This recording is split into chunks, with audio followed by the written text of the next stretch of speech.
Okay, here's what we'll, okay, remember when I introduced the class, I said we covered. We go from like lecture packet to lecture packet, and the reading kind of trails along with that. And the quizzes and tests follow from that as well. Well, here is the first lecture, note pack, which is on C tools. And only the first half of it is on there.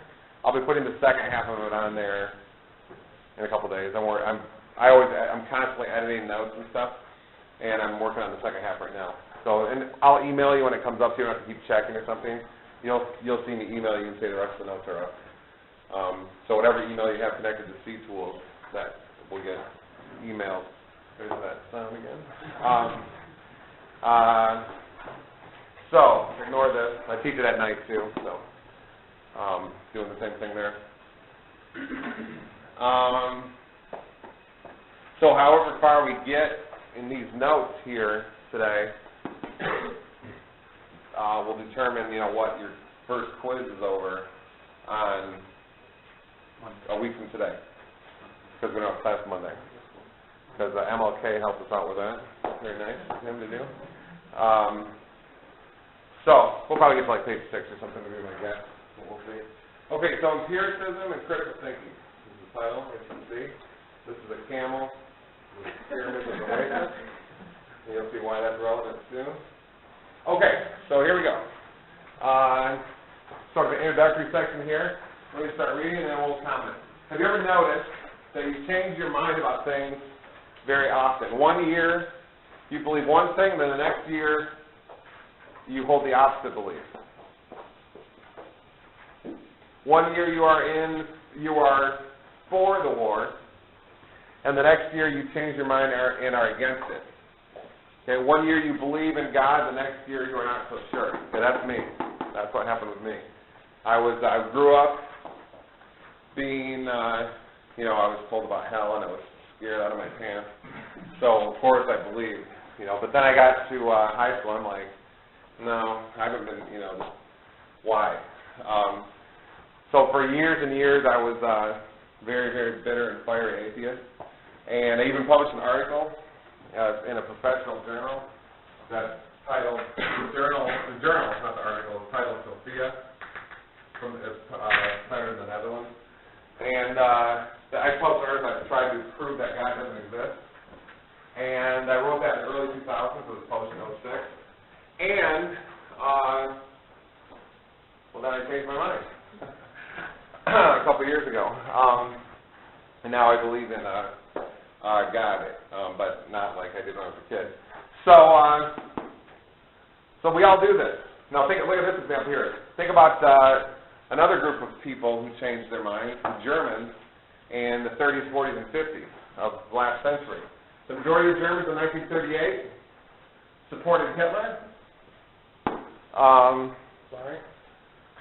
Supported. But in 1945, they changed their mind on that.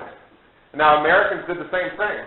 In 2003, the majority of Americans apparently were in support of going to war in Iraq, and I think it was only about a year and a half later that the majority the majority became against a war in Iraq. So we'll discuss that in a second. Let me discuss the Germans. Well, so first of all, this is what we all do. Okay? I know all of you think that you have your minds made up. You know a lot. And the views you hold now, you probably won't change your mind on much. Those are the right views. Probably a lot of you hold roughly something like that. And I can assure you two things. One, you will change your mind on almost every view you hold sometime before you die. And at that point, you'll believe, oh, I was wrong then, now I'm right. Okay? And the second thing is I can guarantee you that most of the views you hold, you are probably dead wrong. And we could prove it, that you are. So we'll go, this is a Band-Aid, by the way. I have a cut, and when you have little kids, you have to get fun Band-Aids. So there's my Band-Aid. I was talking to my boss earlier, and he's like, I'm like, oh, it's Band-Aid. So anyways, so this is, what's going on here? This is a product of the fact that people don't know very much, okay? If we did, we wouldn't do this, okay? We wouldn't write, 500-page books on what the definition of consciousness or life or something is. What's the definition of a computer virus? Somebody writes a 500-page book on that. Because why do you have to do that? Like you have to define it. Because people don't know things very well, okay? Later in these notes, you're going to see, well, actually, we'll cover that later. Something I was just thinking. So, now here in, this is an amazing poll right here, which is something that I think some of you are aware of, maybe put out of your mind a little bit. Now here we have a poll from right around the time that, you know how there was a war in Iraq in the early 1990s with George Bush dad. Okay, George Bush Sr., the president then. Very effective president. Kidding. And then the son, later, George W. Bush, almost like a clown, George W. Clown, he continued the task later and started right around, I think it was the 29th, or was it was either March or February 2003. I think it was March. This is just a few days before. Look at the approval of Americans. Okay, 77%. In the 70s and 80s. Okay, approve of military action against Iraq to remove Saddam Hussein from power. That means war. Okay, when you have military action to remove a leader of a country, that's called war. All right, it's a nice way of putting it there. So. Now, is this, opinion polls, are these things reliable? I don't know if they're reliable or not. The only times I ever use them in class, and this is the only time all semester, we'll have one show up in class. A book that I published has dozens of them. And the only reason I use them is when the results I see match what I see in reality with my eyes. Okay? So, for example, in 2003, I was teaching this exact same class at Western Michigan University in Kalamazoo, and that was a very, very different time than right now. Okay, the war fever was everywhere. It was only 18 months or something after 16 months after 9/11. That whole deal, and people were scared and freaked out.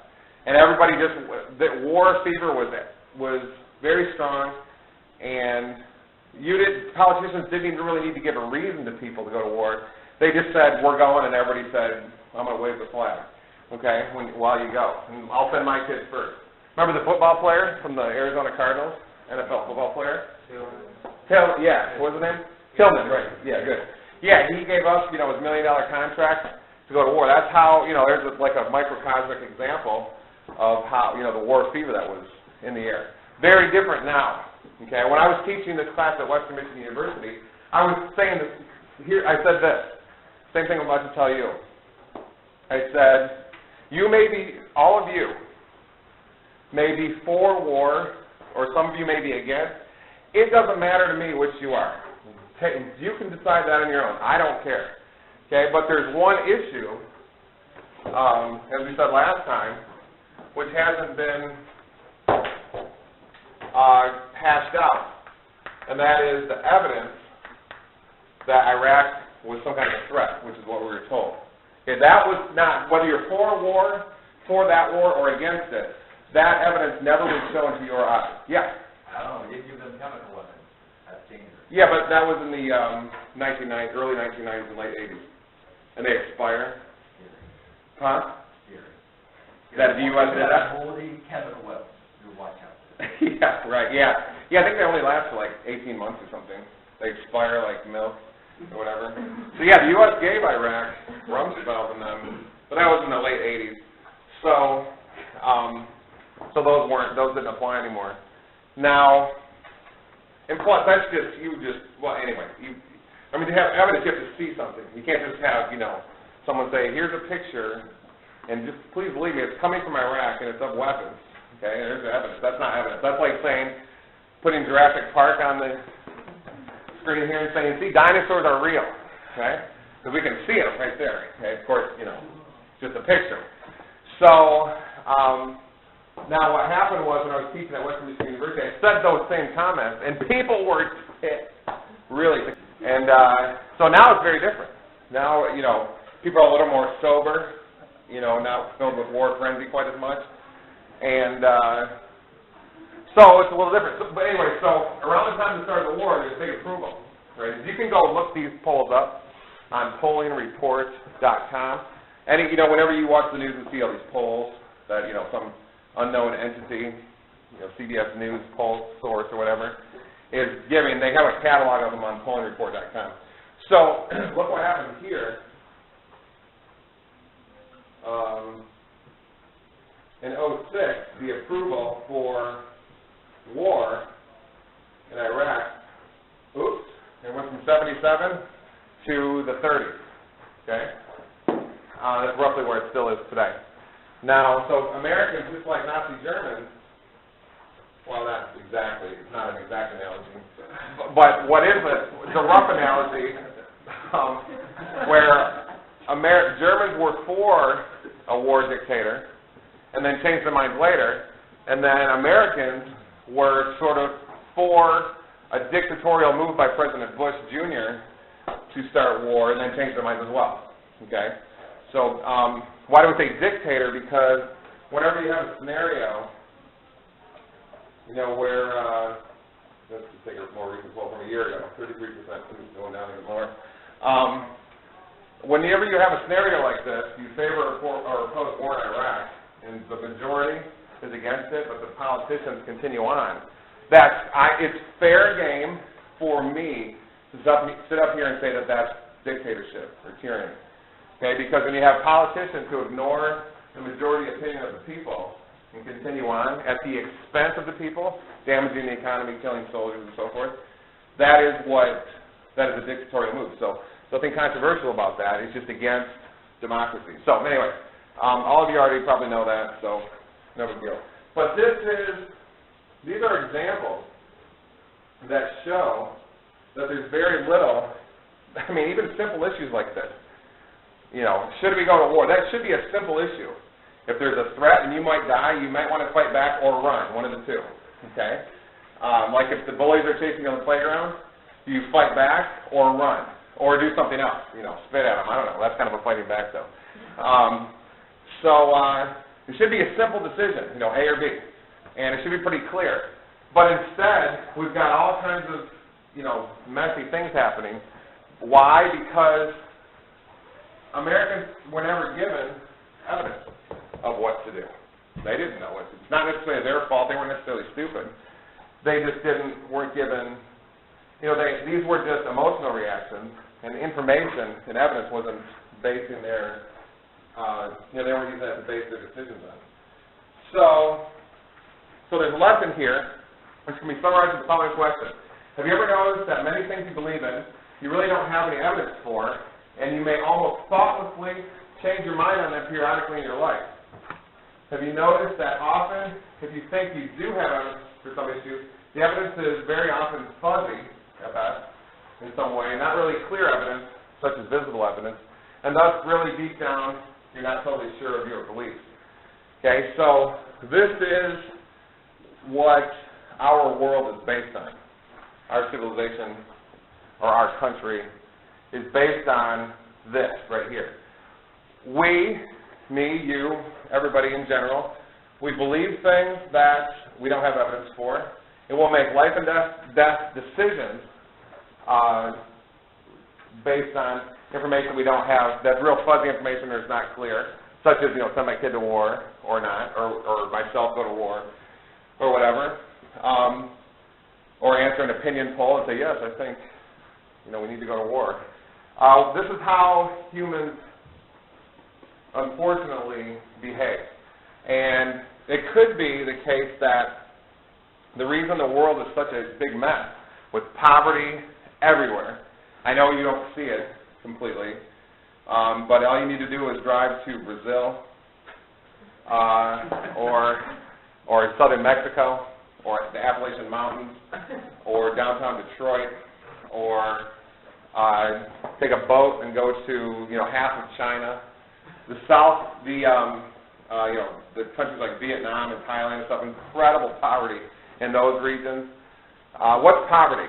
Is poverty a bunch of Indians on the plains who are hunter-gatherers that live in teepees and so forth?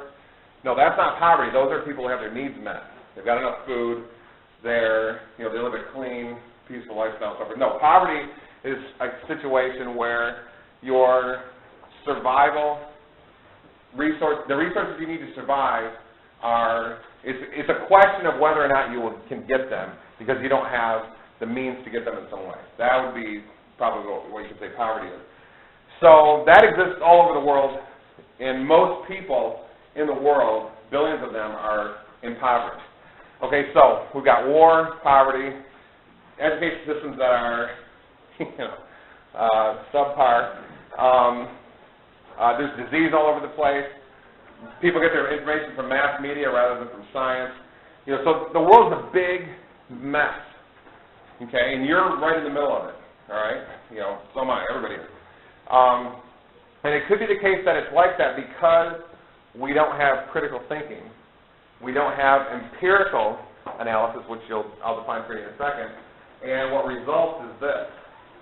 And you probably all would have to admit that if this is true, if this defines you, me, and everybody else, that this is not the best way to live. Okay?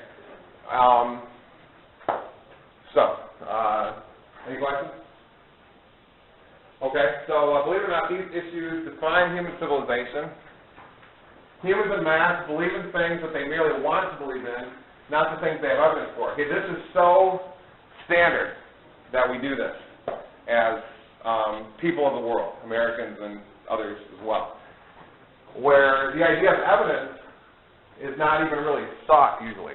People often don't even know what that word means. Remember last time I held up the pen or something and said, is this a dragon? And that's how simple evidence is. One type of evidence is what you can perceive. And what you can perceive can give you evidence for what is real. So, but that's not what, most of you probably, I was just in my other critical thinking class at night, on Monday night, and a student said to me, nice chap, we were chatting on the break, and he was saying that his economics professor said that if you want to know what reality is like, I can't believe that this is a true story, but she said an economics professor said here, if you want to know what reality is like, take what you hear on Fox News and take what you hear on NBC and go right in the middle. Okay? And then you can get a picture of reality. Now, what's the problem with that? Well, those same two agencies both gave us information that led to this. Okay? In other words, false information. All right? Information, or else, at the worst, false information, or at best, information with no evidence behind it. Though MSNBC and Fox News are the two agencies, probably more than any in the world, responsible for shedding huge lies among the population. Okay? Such as, get scared, go fight in Iraq. Get scared, go fight in Afghanistan. Get scared, go fight in Pakistan, Libya. I mean, it's, Iran is next. Who knows where it's going to stop. So, now the bigger problem with that comment is if that really happened. Okay, I have a hard time believing an economics professor would actually say that. But what that comment involves is verbal information. Apparently, verbal, thinking and writing at the same time. So if that's true, what that person would be endorsing is you can get real information by somebody just telling it to you. Okay? In this class, we will attack that idea from right now to the very last sentence of the semester. Okay? We will hold a huge difference between the information that you can perceive and the information you are told. This is cultural information. You don't have to write this down. Probably you can if you want, I guess. This is cultural information, and this is empirical information. Empirical information is information that comes to you through your senses, okay? Which we're going to define here, right below those words right there in just a second. So, we're going to assert and we'll show you as well this semester that this information here, what you're told, is typically incorrect, and the information of what you personally perceive, okay? Not Jurassic Park dinosaurs, okay? Because do you really see the dinosaurs? No, you see a TV screen, and you hope that the TV screen is telling the right story, that somebody just didn't paint nice pictures or something of dinosaurs that make it look like they're real. No, you have to see them directly.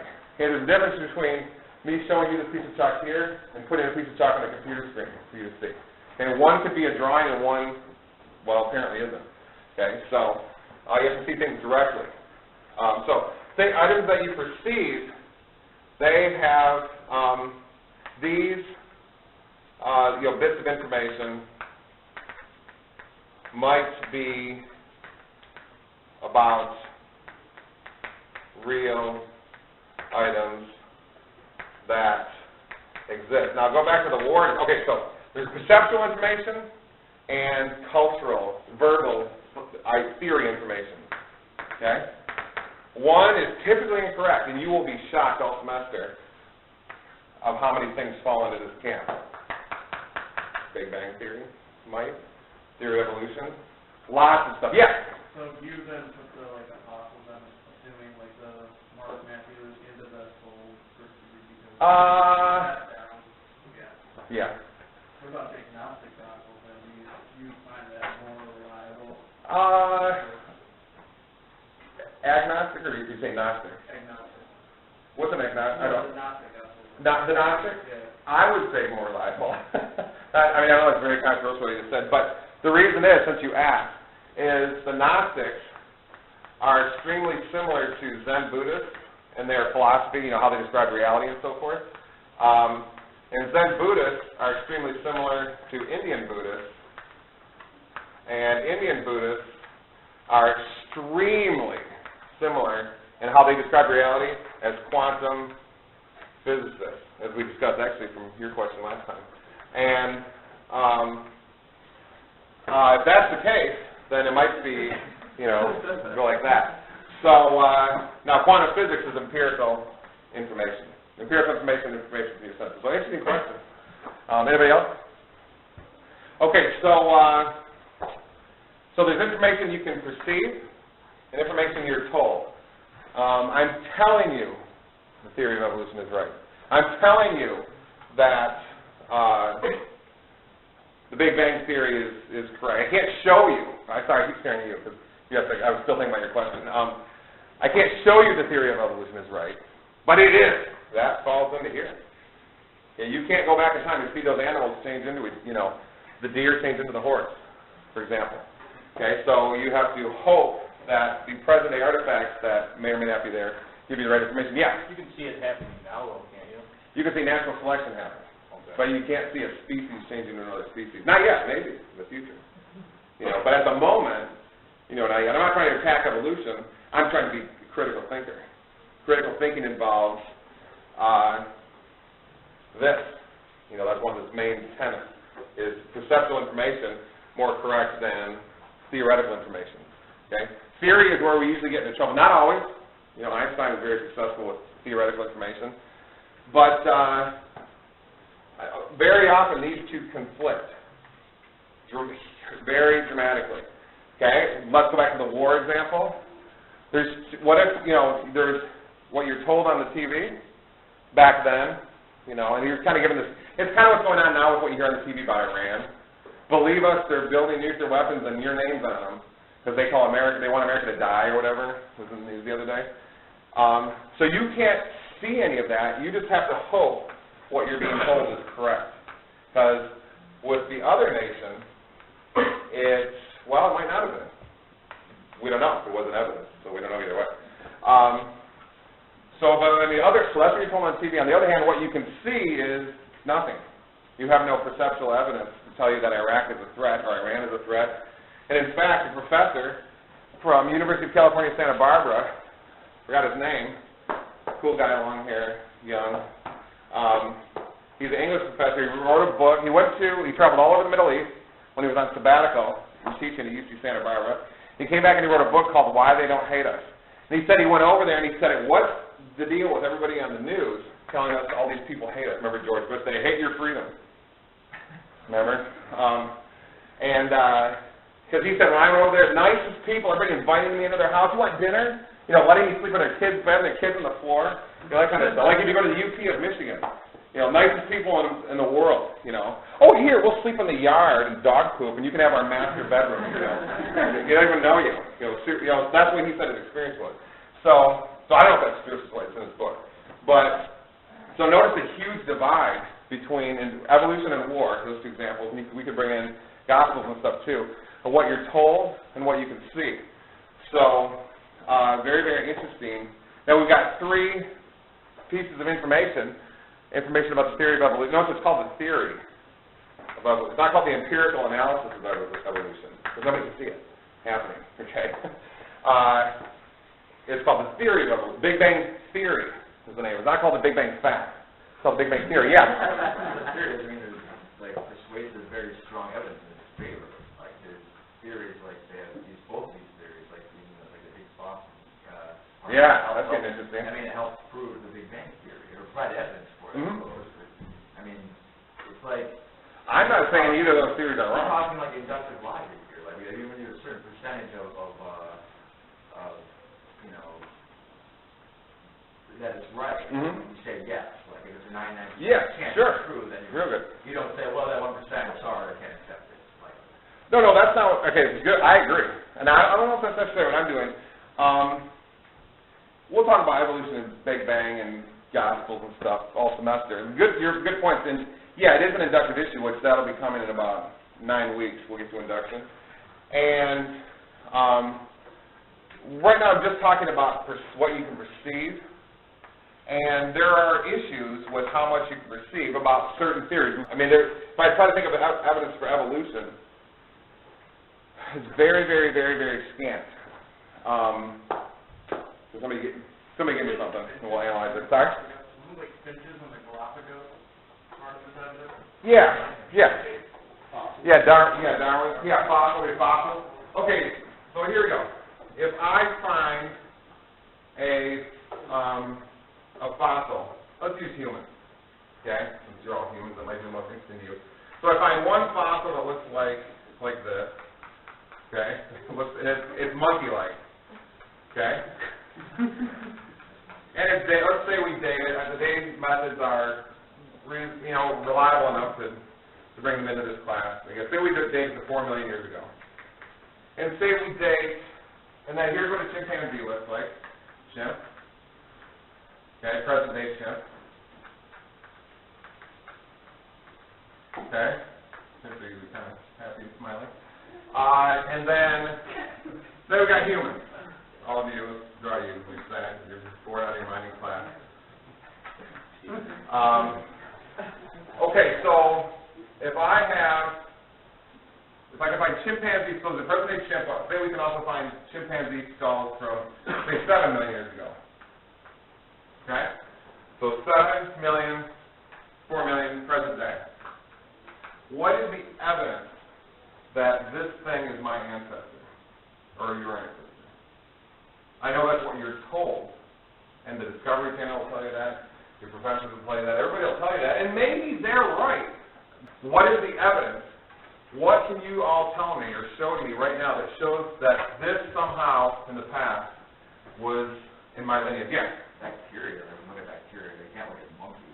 I mean, well, but people are. If you look at the Galapagos Island situation, and like you just say, well, Darwin built his theory on this, and that's all that happened. Well, sure, it might be a little bit doubtful, but if you take the evidence people have built upon that theory and constructed it, and okay, give me the evidence. Let's go. Let's okay, you want this evidence? All right.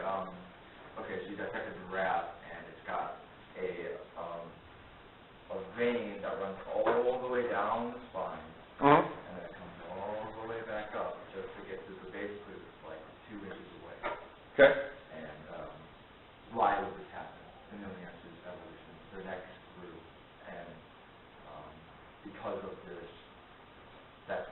That's interesting. Okay, so tell me, let's draw a giraffe here.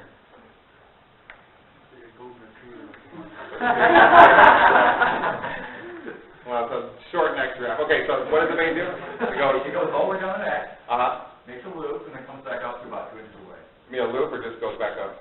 Like, go up, like that. Yep, like that. Okay. Yep, something like that. And that is, what's it, just circulate, the same vein is circulating? Some kind of vein or like, I don't know, something functional. I don't know. Okay. And dogs and people and stuff don't have that apparatus? I think they do, it's just not as convoluted, it's just straight up. I mean, that has to be convoluted though, because look at how long the neck is. It's not just Well, yeah, that's my point is. Okay, what we need is, we need, To be like this. okay, tell me the evolution evidence for this. It sounds like you're onto something. Okay. The giraffe didn't have to evolve to eat the leaves off the tree. That would not have happened. Or, okay, you're saying that they need this to have a long neck to eat high leaves. No, I'm saying that. Gotcha. Okay. They went from short neck. Wait, hang on one second. I don't want to interrupt you. Go ahead, though. Okay, so I'm saying that would not have occurred if not for evolution, because the neck would not have needed to grow. Okay. Okay, that's what I thought you were saying. Okay, what were you saying, Greg? I was saying he's trying to say if they had a short neck with the vein going from like point A to point B, but as the neck grew, the vein just got longer like that. It's still in the Okay, so if, okay, good, very good, yeah. Okay, hang on, hang on. I'm giving you persuasive evidence. Well, wait, no. Why does this, say that there's a God that placed all the creatures on earth. I'd say pretty damn inefficient at it, no. Sure, yeah. Humans are, we know all those arguments. I mean, why would God create humans that are so stupid, right? I know all those arguments, but wait, hang on one second. So, going with this here, why wouldn't, I mean, it sounds like a God would place, I'm not arguing for God creating giraffes, I'm just giving the seemingly reasonable counter-argument. A God would seemingly have to place a giraffe to have this apparatus, so you could equally well explain it with the creator theory as you could with evolutionary theory. Or am I wrong? Okay, but basically you're just admitting that he's retarded. Well, yeah, you have a different issue though. I already did. I already admitted that. Okay, so you admit that you're... No, I didn't put you, that's not how I put it. Another issue is that you can explain this both with God's theory or evolution. Okay, how do you explain this digital organ, like, paint, or not? Yeah. Like, What is? What I was looking for. The appendix, if you... Okay, what about... Yeah, by the way, but I thought the appendix is immune system, has immune system functions. Explain. If there's a vestigial organ, there seems to be some in the brain, Why do we have a too. tail? Yeah, when we're infants, right. God is like, Well, let me go with vestigial organ. So an organ where you've got a creature, to put it crudely, who has a piece of their body which you can remove. It doesn't seem to have like appendix. There's parts of our brain that seem to be kind of shut off. So you can remove these parts without really hindering the creature. Why are those there? It seems like they're relics from a transformation from one species to the next. Okay, that's better than this. Why does fish have leg bones? Oh yeah, that one's not as good. I like the appendix better. Yeah. Shut off, because the fish having bones, well, some of those fish, like whales and stuff, they use them to push out young. Right. So I don't know. So the vestigial organs, is that, I'd have to think about that. Well, I mean, I have in the past. And some of them have been found to have functions, but functions that can be taken out of the body where it doesn't matter. So, wait, hang on one second. So, I personally need more evidence to create a huge theory which has many holes in it, rather than just, I see some creatures which seem to have transforming organs, but I'm not quite sure. I need more than that to verify evolution. Go ahead. I'm giving you visual, empirical proof, and you're more willing to believe in God than... I didn't say that. Well, you did say you changed. That was a half hour ago on a different topic. Okay, so I can't bring up other topics? His definition Sure, of God, sure. I was just making sure that you didn't Well, misquote me. okay, so I'm just saying, like, why do you believe in God when there's, you know... Well, wait, can we stay, let's stay on one topic, We're going to have to move on in just a second, so let's make sure we get this done. Let's stay on one topic. Now, what, the visual empirical evidence that you say I'm denying, which is that? Because you might, maybe. Like, let's say they're taking the draft, you could find that thing. Oh, yeah, but that seems like that could be explained with a God theory, too. Sure, yeah. And remember, what he may be defining as God could be totally different. Yeah, my definition of God is, Okay. since people are concerned with that, my definition of God is nirvana. I equate Buddhist nirvana with creator God. Okay, I think I like that a little better. All right. See, that changes everything. I don't know.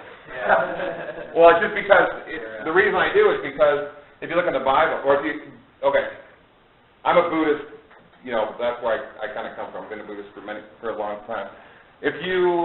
Nirvana is an infinite life that is everywhere, that can hear your thoughts, and that creates everything, okay?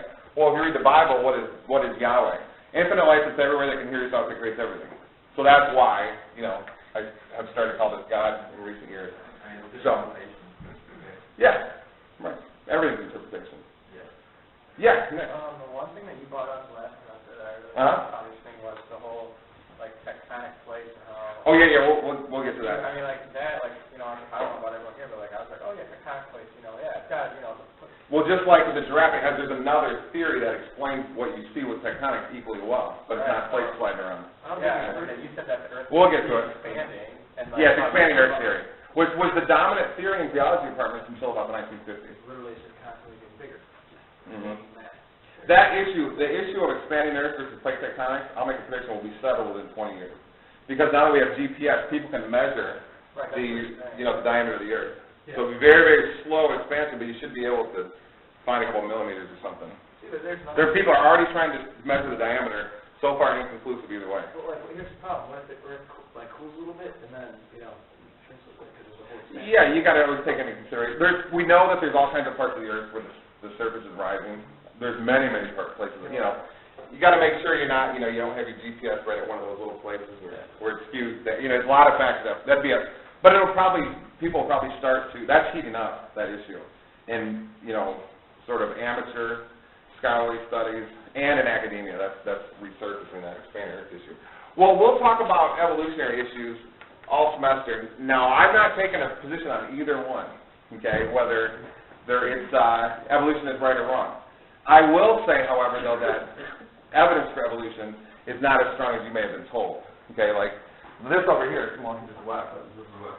That's what I want to have. This over here is an example. If we have a 7 million year old, so we know chimp-like creatures existed 7 million years ago, and we know that there's ape-looking creatures, not human. They're not between chimp and human. They are apes that existed, you know, 4 million years old, 1.8 million years ago. We find these ape skulls. What is the evidence that, one, this thing is my ancestor, or two, there's some kind of lineage from a primate back here through this thing to us, and there's no evidence for this? I would think. It seems. I mean, I've looked for it, can't find it. Because I kind of want to know where I come from. I want to know what I am. So these issues are interesting to me. But when I look into this, I find a big hole. I mean, why can't I find a dog creature or something and say, oh, well, this one dog over here, this one looks a little more human, which is not the case even with this. This one more human than this one, so they must be on the road to becoming human. So what about if they find my great-grandfather's skull in the ground? And then I'm saying, oh, I'm related to him, but where's your proof? How do you know that he existed and that he created something? Well, yeah, the only is just that people told you. Yeah, exactly. So But it could have been that you're, you know, somebody cheated somewhere. Who you think is your grandpa is really not. That happens. I think it's 1 out of 20 kids born or something. There's an anthropological statistic that's out there. Many studies have been done, but they try to, you know, get women to admit who's really the father, you know, in privacy, and it's something like 1 out of 20 births. I know. That's spooky if you're a guy, at least. Yeah, right. No, it'd be a sad man, because you can't raise your own kid. You got this other guy, you know. Okay, so we're commenting on this here, the issues that, you know, these issues of how humans don't know much and we change our mind, defining human civilization. Here's a little blurb on it. We fight and die in wars for causes we have not been given sufficient evidence for. We give our lives to religious ideas that culture, rather than spiritual scriptures, have given us. but which contain insufficient evidence. We believe in scientific theories which we don't really know are true or false, but rather are what we've just been told on television, in past conversation, or in school by a non-expert, or expert, but often by a non-expert.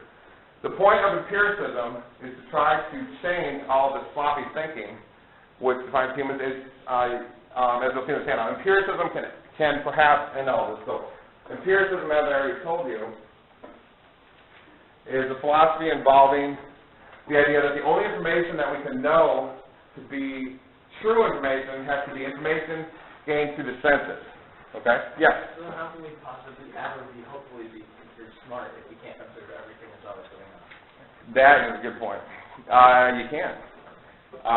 We'll never be smart. This is the problem. Philosophers like David Hume, a ton of them.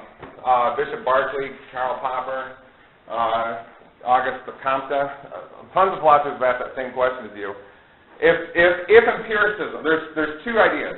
There's a theory called rationalism, there's a theory called empiricism, or opposing views. You'll see, we'll talk about rationalism here in a second. But these are two of the main ways to gather information, and both are incredibly weak. So is that a huge problem for people? Yes and no. Yes, because like you said, we haven't even seen the bottom of the ocean, or you haven't. Somebody might see part of it, one of those big, thick submarines or something. But, there's very little that we've seen. You just see your little world and what's on TV and stuff. So there's so much we haven't seen, so it's almost like we can't have a lot of information. But on the other hand, as you'll see in a little while, even in this handout here in a minute, critical thinking helps dramatically. If you combine critical thinking techniques with empiricism, you do have a chance of being able to know things. But it'll take us all semester, for you to be able to see that. So empiricism is the opposite of rationalism. Oh, wait, first of all, one thing. Okay, so you all know you have a quiz coming up. And I like to start them easy and get a little harder as the semester goes, but you won't notice that happening because you'll all be used to the quiz process. It'll be simple to you by then. Evolving. Yeah, right. I guarantee you, last semester, there's one quiz question in the first quiz. I'm not saying this will be the case for you, so don't think that it will be. Probably won't. But if it is, students were saying that empiricism is the idea that what you see is true. And that's not what that says here, is it? It says that it's the philosophy involving that the only information that we can know to be true has to be information gained through the senses. So if any kind of information is true information, it has to come through the senses. It doesn't mean that all information coming through your senses is like, did I do this with a pen last time? Was that this class? So that right there, you're seeing something that doesn't exist, okay? You're seeing a bent pen. Pen is straight, okay? So information doesn't mean that all information, in fact, very little of it is. But if you're going to get true information, this philosophy, if you happen to agree with it, would say it has to be sense information. Yeah? You kind of just addressed this, but what about what Descartes said about the only thing you know for sure is Descartes? Yeah, he's a rationalist. So he would be quite against it. He's like Einstein, where, so rationalism is the idea that the way to find true information is by thinking real hard, to put it crudely. So what, I interrupted you though. Huh? I interrupted you. What? No, I was saying he's a big part of that. Yeah, he would be not in this camp. He's very, very smart, but doesn't happen to be an empiricist. So he doesn't hold that view. So this empiricism is the opposite of rationalism, and empiricism is the idea that the best information comes from pure thought, like Plato. Any of you have taken a philosophy class probably studied Plato and found out, that's what he held. So empiricism and rationalism are the two ways you can gain information. Now there is a third, but it's typically not in academia. In your country that you live in, it's not admitted, and it's called mysticism.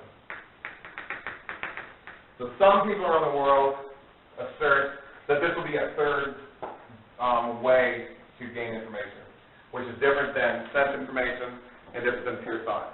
Okay, mysticism would be sort of having a whole different apparatus inside your consciousness that can gather information. Okay, like think about a Buddha. We'll talk about it later this semester.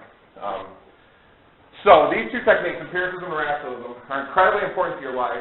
This is because your life is a set of ideas and beliefs. Okay? You can get these ideas and beliefs just by people telling you things, or you can develop a more precise method for gaining your ideas. So if your life is a set of ideas, the better you can formulate them, the more you will know, and therefore the better your life will be. Okay? You live in a very competitive world, and you need to be, we're not hunter-gatherers. We don't live in teepees and stuff. I wish that would be my first choice for a way of life. But we don't, so instead you live in a very technological, competitive megaculture. So you need to be, to succeed in life, you need to know really as much as you can. Probably it would be the case that if you're competing with someone who knows a lot more than you about stuff in general and about a specific field that you're an expert in, they're going to do better than you. That's very likely the case. So that's why, if your life is a set of ideas, why do I say your life is a set of ideas? Because the only thing that you have ever known is your own personal consciousness. Okay? All of your ideas. Your consciousness is a set of thoughts, feelings, and visualizations, and it's the only thing you've ever known. Okay? Solipsist, then? Am I solipsist? Yeah. Well, every philosopher is kind of a solipsist. Are you imagination? You're like part of your imagination? I mean, I don't know. I could be. It's like an annoying pest in your class, and it's like squat. No, you're not an annoying pest. No, you will learn quickly that I like objections, right? Right? So no, you're not. No, you're good. Very good. What was I saying? Oh yeah, solipsist. No, every philosopher is kind of a solipsist. Okay, solipsism is the idea that you can't prove anything outside your consciousness exists. Okay, just as an aside to. What's your name, by the way? Matt. Oh yeah, right. So it's kind of like the Matrix-ish? Yeah. Very good, very good. Yeah, so what you think is real is actually just a dream or something. It's like the joke, I've never met another solipsist, or like, is it just near the solipsistic in here, like there's plenty of funny jokes. Yeah. Probably the best part of it.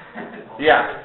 Well, every philosopher is kind of one because you can't prove it wrong, but probably almost every philosopher believes it's wrong, so not real precise. But so your life is, however, a set of ideas, and that's all you've ever known is your own. I mean, if you say, no, I'm a body.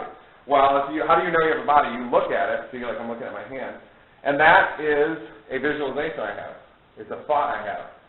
I may feel a certain way about my hand, but nevertheless, all of this stuff is experienced in here. Okay. So my life is just a set of ideas I have streaming through my consciousness, and that is our tool for survival and getting ahead.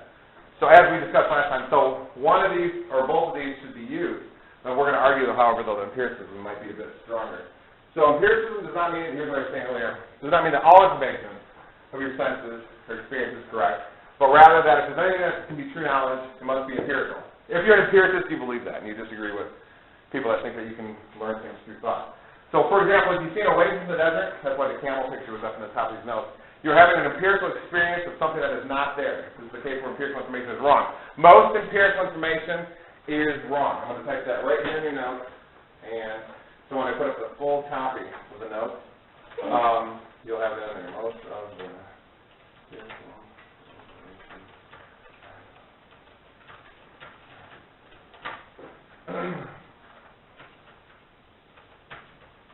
I'll fix the typos later. Okay, but on the other hand, empiricism is incredibly powerful. It's a technique more than it is a philosophy. The power of empiricism is found in the okay, here's the process. This sort of illustrates why empiricism can be quite powerful compared to other techniques for knowing things.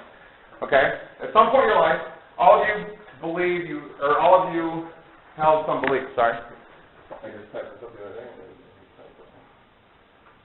Okay, so all of you held some belief. Call it B. It doesn't matter what it is. I believe in God, I believe in evolution, I believe in aliens, whatever.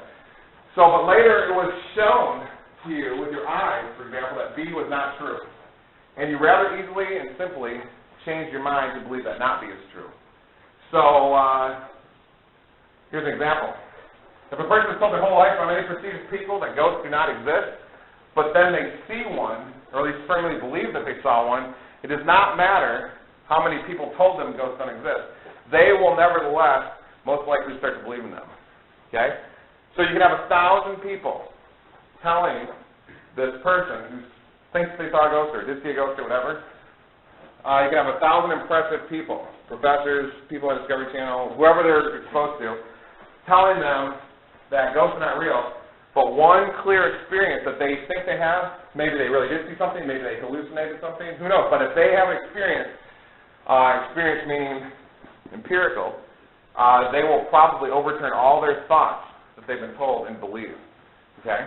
See, that's the difference between, that's why with the Iraq War example, people believed what they were told because they were never shown anything to contradict it. If they were, they might have not believed. Yeah? Is that actually empiricism or empiricism, or is that just a way of rationalizing in your mind? Like, I've never experienced this sensation before, so now I'm just going to believe this is actually what has happened, but in reality that may not actually be empiricism. Yeah, real good. Real good. It could be every single empirical experience you could ask the same question you just asked about. For example, is this white? Seems like the simplest empirical experience. I'm getting to your question. Well, yeah, we're told that the word WHIT means this, experience, or whatever. But does the color exist?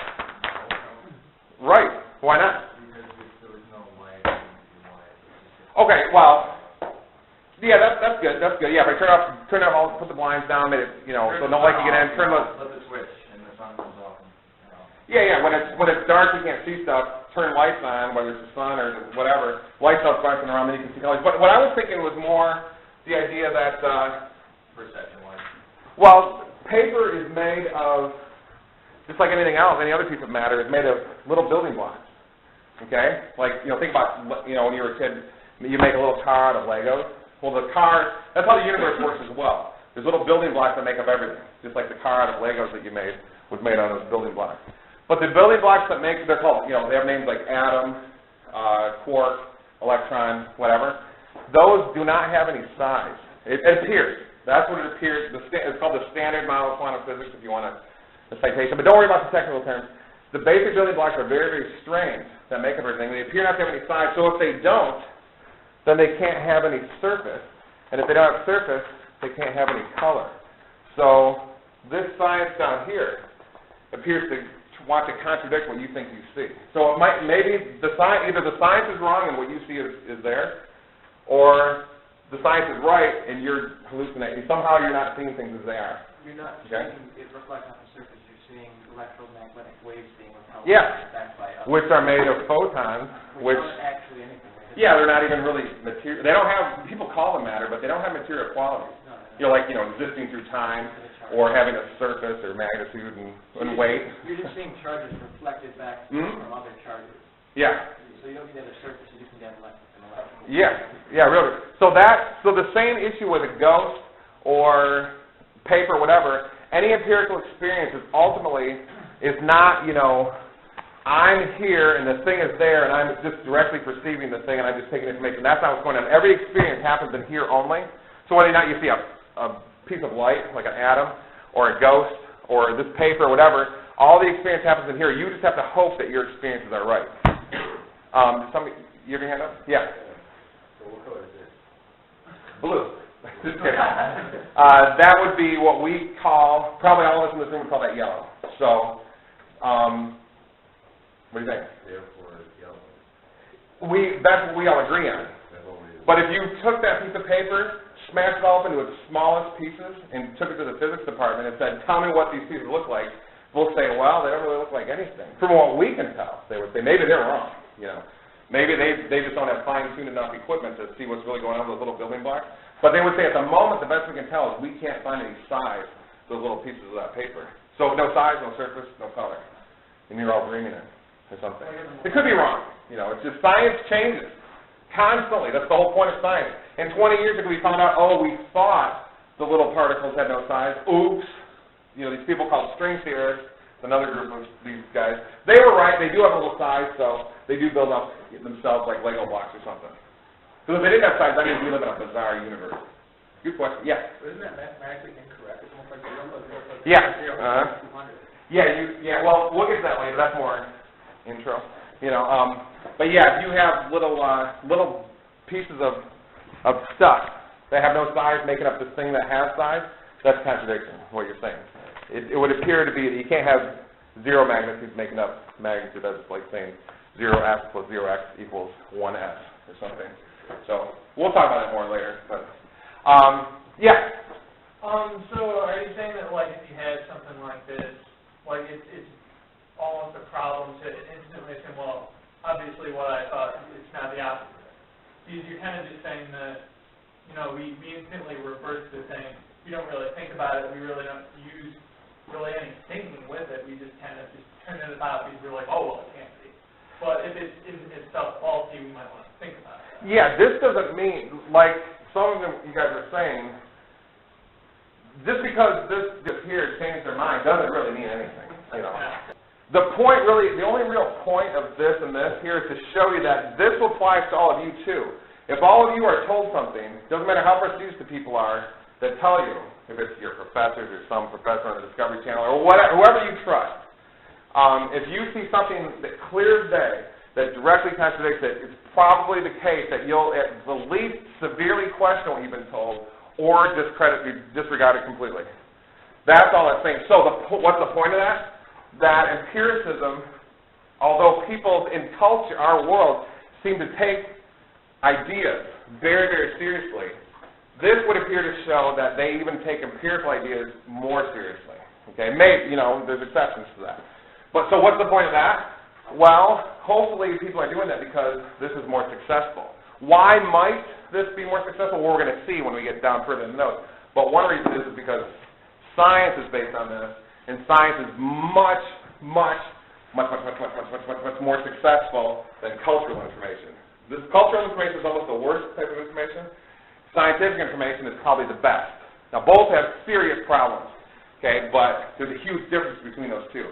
Cultural information is where you're told things like, we can use some of the examples we already have. I'm trying to think of another one. You could be told that, you know, polar bears are dying or something. They can't swim. You know, remember that was on the news about 2-3 years ago? Everywhere, well, I think it still is, but there was just this blast of news. The polar bears, and kids are crying, and they're saying the polar bears are drowning. Now, anybody been to the zoo? There's an Indianapolis, I used to live in Indiana, went to the Indianapolis Zoo, big polar bear there. We come back, see him, come back, every time he's swimming. And then I go and read, explorers and scientists and Indians say that they can swim like 150 miles, 100 miles, or whatever. So why am I going to believe the news, which has lied to me 50 times on all these other big issues, that they can't swim all of a sudden and die because their icebergs supposedly melt, which I can't even see any of that anyway. See, that's cultural information. It's full of holes. Very, very problematical. So is scientific information, but not nearly to the degree. Okay, so, any questions? I think that polar bear example is kind of humorous. Because it's so obvious, you know. You can just go see a polar bear at the zoo and say, wait, why are they drowning? Is that swim for 14 hours? I can see them doing it right there at the zoo. You know, so notice how much more, every single bit, every single bit of, every single time you were told in the news that polar bears are in danger, probably is weaker information than that one day you went to the zoo, and it appears that every time you went, you saw the polar bear swimming. So if he was swimming the whole time, he or she was politically correct about the polar bear. That empirical information could be more powerful than all the stuff you hear in the news. Now, another thing, by the way, is if you go look up what scientists say about polar bear numbers, the polar bear numbers actually have increased over the last 20 years by thousands. So cultural information is really weird. You know, people, it's almost like, remember Seinfeld, the Bizarro World? Seinfeld fans? It's an old show, I know. But I'm a grandpa. Well, not really. But compared to all of you, I am. So, but that's a show that, you know, we used to watch, and they had what's called the Bizarro World, where everything that's real wasn't real. Everything that wasn't real was real. That's kind of what happens with cultural information. Yeah? Just hanging out. Cool. I like it. Yeah, I mean, the Bizarro World, cultural information would be kind of like, white is real and you're crazy. You don't think the paper's real, you're nuts. Go to the insane asylum. Well, what does scientific information say? Not sure. There's good reason to think that this whiteness is not real. Remember the leaf, the green leaf? Didn't we talk about that on the other side of the board the other day? Same story. All you need is a little magnifier, which was invented, a couple hundred years ago, and you can see that that greenness isn't real. Okay, so scientific information, anybody who sees that, you take a leaf, you'll pick one off, put it on the microscope yourself, look at it, and see that the leaf is basically invisible rather than green.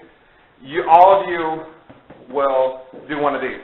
You'll say, wow, all those times I thought I saw green, I was wrong. So in that case, it would pretty clearly be because your empirical experience on one level with the microscope was more precise than your empirical experience on another level, just seeing it with the ordinary eye.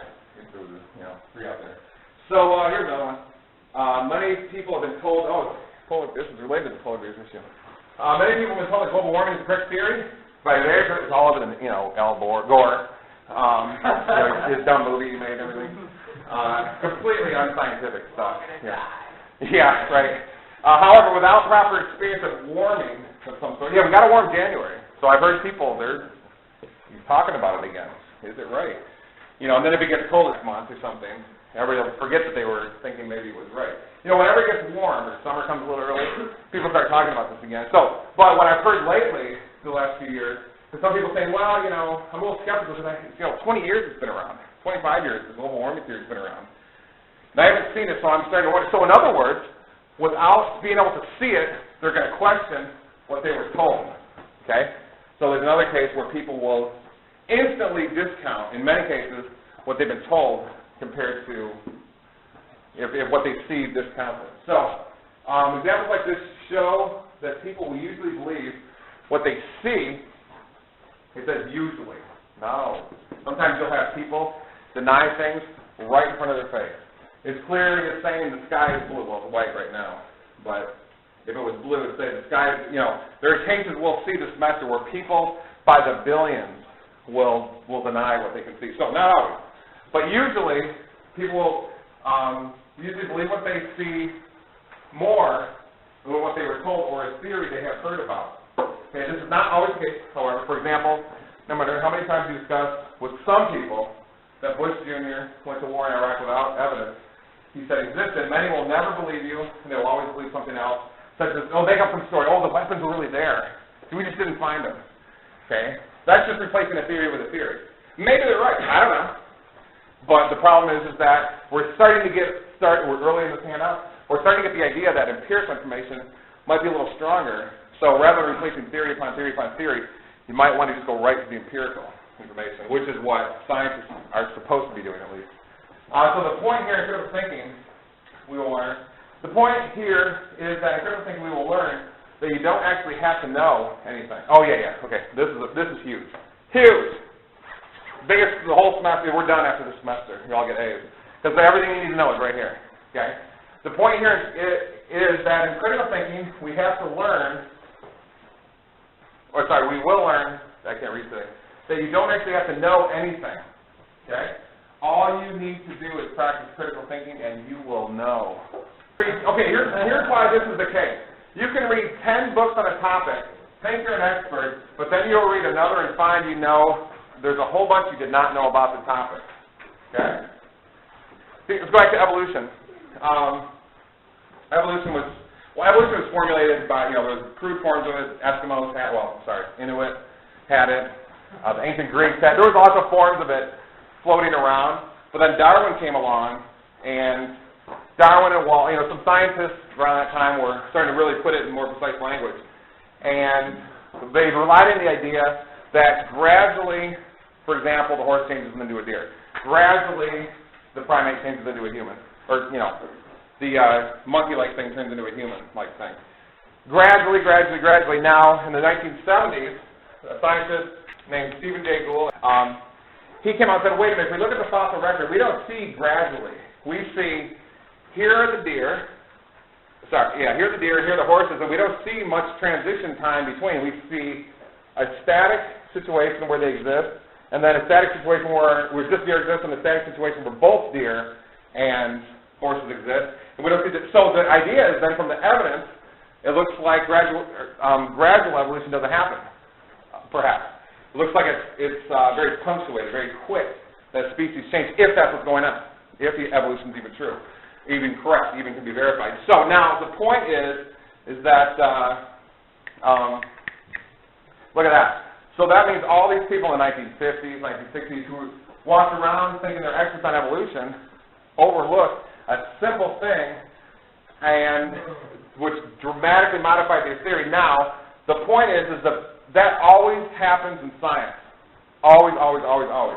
It always happens in your life, your personal life too, where ideas are always replaced by other ideas. When you have one set of ideas, you think you're right, like I was saying at the beginning of class.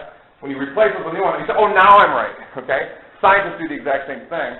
The point is that information gathering is susceptible to this, okay? You can never gather enough information to know sufficiently about a thing, whatever it is, about yourself, about the world, about your field of study, whatever. For that reason, it starts to look like critical thinking is perhaps a much better, as you'll see, it might be the case that critical thinking is a better knowledge tool than information gathering is. Okay, you will see that through many examples all semester. Okay, so that's, I mean, I know you were told, the way to know things is information. You go to high school, memorize everything all day, forget it 25 minutes later. Maybe there's a better technique, and you'll see it. Critical thinking may be exactly that. So,